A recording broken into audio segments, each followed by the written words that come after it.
So here we have the Skoda Fabia on a 66 plate. So I'm going to start off by showing you around the outside of the car, and then we'll hop in and run through some controls on the inside of it. From the outside though, you can see it's a 5-door car with black alloy wheels. We'll start off inside the boot space first of all. As we approach the back of the car, you can see we have reversing sensors. Plenty of boot space as well, along with that 60/40 split folding rear seat, should you wish to increase this space even further. Okay, so we're just going to work our way back around to the front of the car, and then we'll hop in and run through some controls on the inside of it from there. But now that we've done a full circle, you can see it's in lovely condition the whole way round.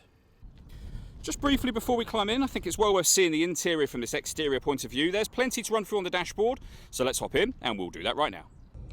Okay, now that we're inside the car, we're going to start with the dials. Over on the left-hand side, we have the rev counter and coolant temperature gauge. On the right-hand side, the speedometer and fuel gauge. And then in the centre, firstly, you can see the total miles for the car. They are 45,057.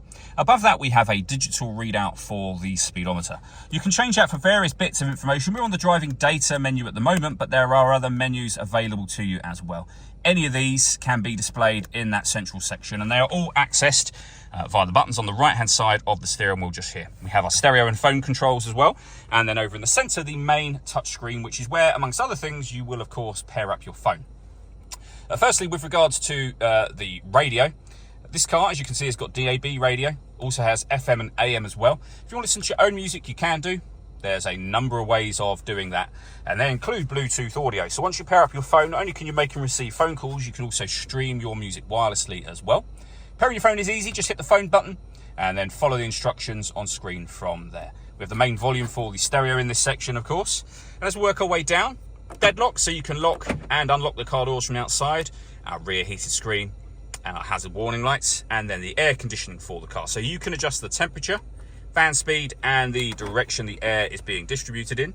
The air conditioning is on at the minute, so that's off. Back on again. You can recirculate the air that's in the car. That's a great way of heating it up or cooling it down quickly, depending on the temperature you've set over on that left-hand dial, of course.